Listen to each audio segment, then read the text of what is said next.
Hello everyone, this is Suneve, and I'm coming to you with Rose Petals, an Eyeless Jack X Reader by Afflicted-Alibis. We're going to be starting off with Chapter 21, Closure.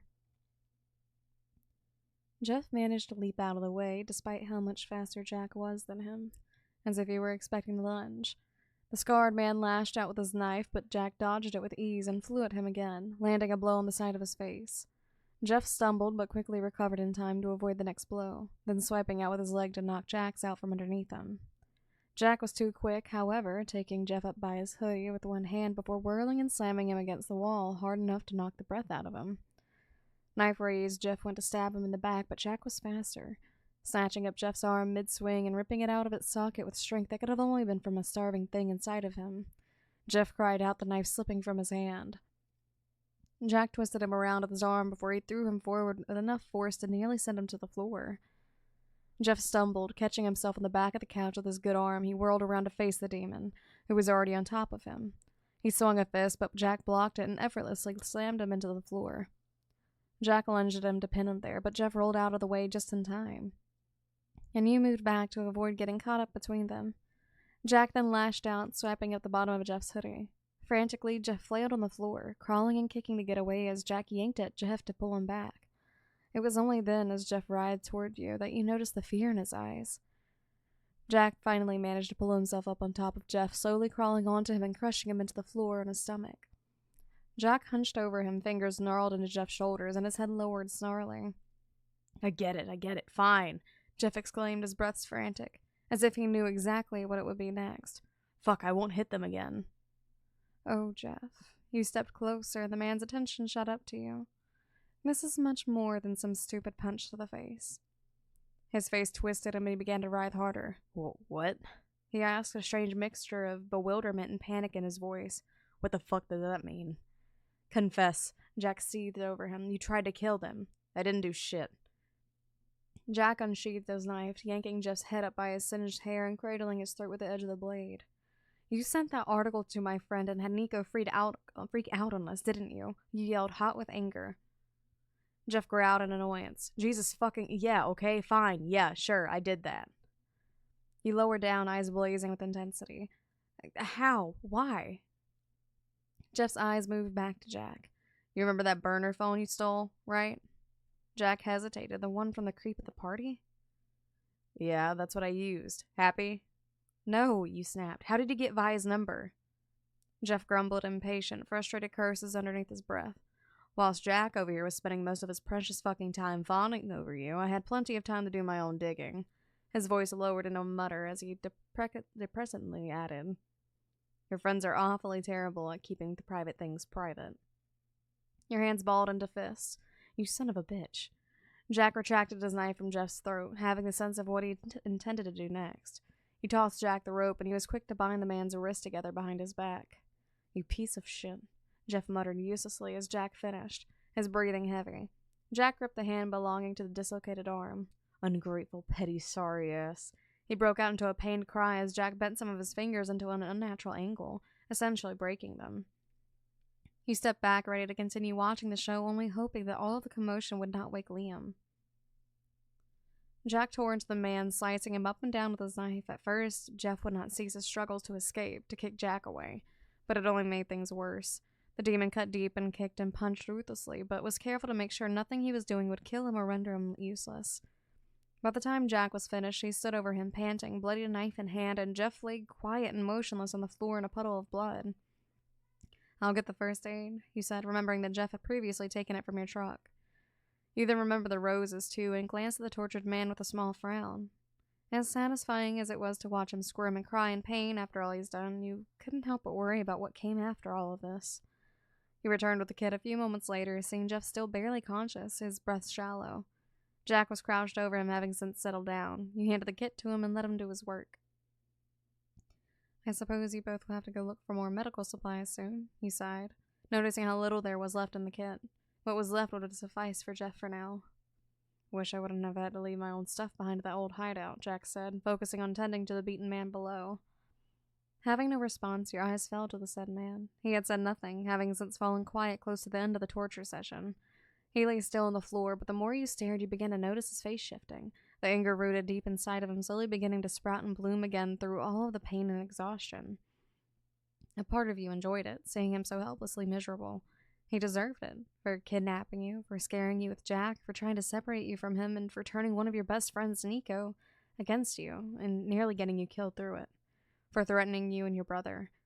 You weren't surprised at the feeling either. In fact, it felt normal. Far more normal than anything else in your routine back in your old life, even. Jack finished soon enough, and he retied Jeff's arms behind his back before taking up the now mostly empty first aid and rising back to his feet. He looked at you. Are you alright? You nodded. Better now, after that stress reliever. He gave a light chuckle and then stepped past you, brushing his hand against yours as he did so. I'm gonna get cleaned up. I'll see you in a few minutes, love. You smiled, watching him go. I'll be here. A wheezy exhale caught your attention after Jack disappeared, and you looked back down at Jeff. He was awkwardly working his way towards sitting up, his tangled, messy black hair draped over his face as his head hung. And the best he could do in the state he was in, and with his hand tied behind his back, was prop himself up on his knees. Oh, after all this. His voice was weak and hoarse and edged with pain. Once this is all over, I'm definitely killing you, if that damn thing doesn't first. Annoyance flared inside of you, and you stepped over to him, and tired of feeling useless, you kicked him back onto the floor. He fell on his back, his breast ragged, as you pressed your foot against his neck, effectively pinning him there.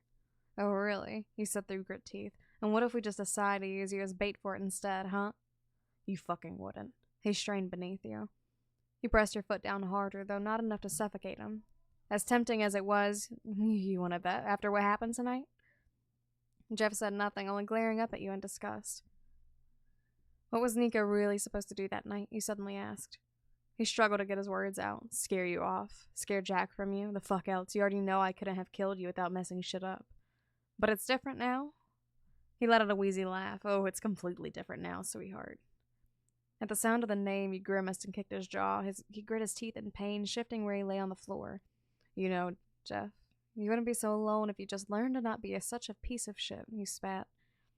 He went still at that. You still think that's my issue? He muttered. At least we can admit you have an issue, you retorted, crossing your arms. Wyan? Liam's voice spun you around, and you spotted him standing half awake on the bottom of the stairs. Hurrying over to him, you hoped that he wouldn't notice the state of Jeff on the floor, or the raw stench of blood hanging in the air. Hey, you took his hands in yours. What are you doing up so late? What are you doing up? He asked in return, his voice slurring in exhaustion. You quickly guided him up the stairs. It's important adult stuff, you answered vaguely. I'll talk to you about it, but I can't, and you need to rest. Can't you come sleep now? He fumbled with his words, and it was only then that you noticed there was a hint of worry underneath all of his tiredness. Not yet, you told him. You opened the door to the bedroom, coaxing him inside before lowering down your knees to reach his level. I'm tired too, but this has to get taken care of. Please, he nearly whined. Please, Ryan, what if the monster comes back and you're not here? Your heart sunk and you stilled. It was something you had been fretting over almost constantly since that night, and if it returned without warning, if it came from your brother, and you weren't there, it would have already been too late. Okay, Liam, I'm going to... You were cut off once again, but this time by a loud crash coming from downstairs. Stay here, you ordered your little brother, panic shooting through you as you then took off down the stairs. You flew down the steps, the sounds of what could only be a struggle growing louder as you went, and you realized after a moment that some of the noises did not sound human. No. Jeff was missing from the room, and everything was coming from the kitchen. You raced into the room and was met with the sight of the killer, unbound and struggling to fend off two proxies with a kitchen knife. One of them looked more female, the other male, and the prior was brandishing a hammer. Jeff's movements were slow and pained, and you could tell that the two things had already opened a few new wounds on him. The rope that had once tied him up was now lying on the floor. Jeff, you yelled. The man you addressed did not look at you, kicking at one of the proxies to keep them back as he hobbled backwards, trying to get away from them. Fucking do something, he managed out. You hurried across the kitchen towards the counters and ripped out a knife of your own from your holder.